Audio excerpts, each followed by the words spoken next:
12ই April শনিবার ছিল আমার হাজব্যান্ডের বার্থডে। দিনটা তো আমার কাছে খুব স্পেশাল। এবার এই স্পেশাল দিনটাকে আরও স্পেশাল করে তোলার জন্য লেগে পড়েছিলাম সকাল থেকে কাজে।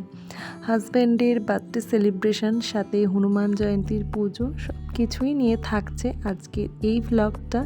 যেহেতু সেদিন হনুমান জয়ন্তী ছিল, তাই সেদিন ভেজ খাবো এটাই ঠিক ছিল। তাই সব রকম সবজি কেটে করে নিয়েছিলাম একটু পাস্তা। আর শুধু তো রান্না করলেই হবে না, ঘরটাকেও একটু সাজাতে হবে, তাই বেড কভারটা একটু পাল্টে নিয়েছিলাম। তারপর 3 রকম ভাজার জন্য এখানে সব রকম সবজি কাটছিলাম। সেদিনকে ভাজা বলতে আলু ভাজা হয়েছিল, ঢ্যাঁড়স ভাজা, আর ছিল পটল ভাজা। পটলগুলোকে এরকমভাবে কেটেছিলাম, আর এক ফাঁকে সমস্ত কাঁসার বাসন বের করে ধুয়ে নিয়েছিলাম। তারপর ওই দিকে ভাজাভুজি হচ্ছিল, আর এই দিকে পনিরের তরকারির জন্য মশলা পেস্ট করছিলাম।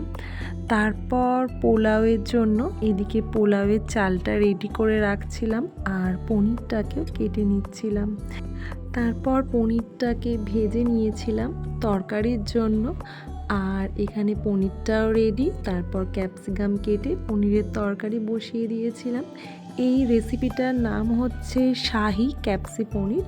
এর আগেও একবার করেছিলাম, আর সেদিনকে ছিল যেহেতু ভেজ, সেদিনকেও পোলাওয়ের সঙ্গে এটাই করেছিলাম।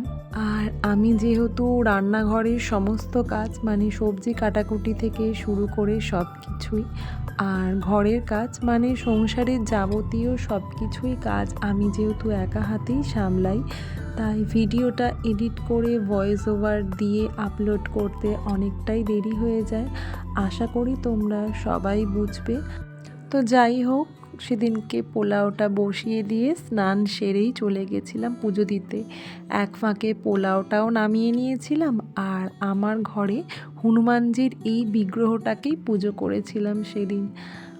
আর এটা ছিল আমাদের প্রথম হনুমান জয়ন্তী উপলক্ষে পুজো।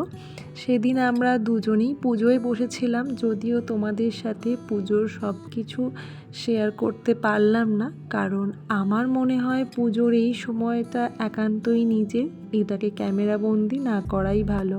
এখানে তখন পুজো শেষ, তারপর থালা সাজিয়ে আমার হাজব্যান্ডকে খেতে বসিয়ে দিয়েছিলাম।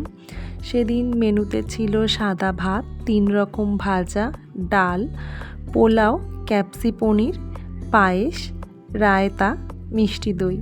ও হ্যাঁ, এখানে বলে রাখি পায়েসটা আমার শাশুড়ি মা বানিয়ে দিয়েছিলেন। আর তারপর সন্ধেবেলা ওর বন্ধুরা এনেছিল ওর জন্য কেক।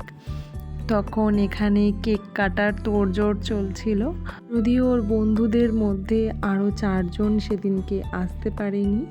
আর এই ছিল সেদিনের কেকটা। আমি এখানে ক্যান্ডেল দিয়ে একটু ডেকোরেশন করে দিয়েছিলাম।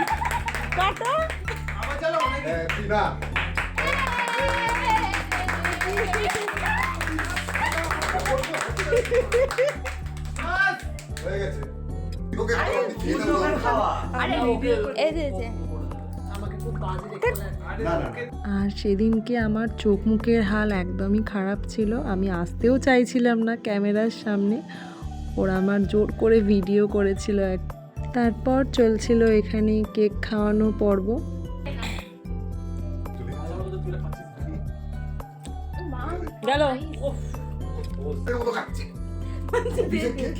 এবার রাহুল দা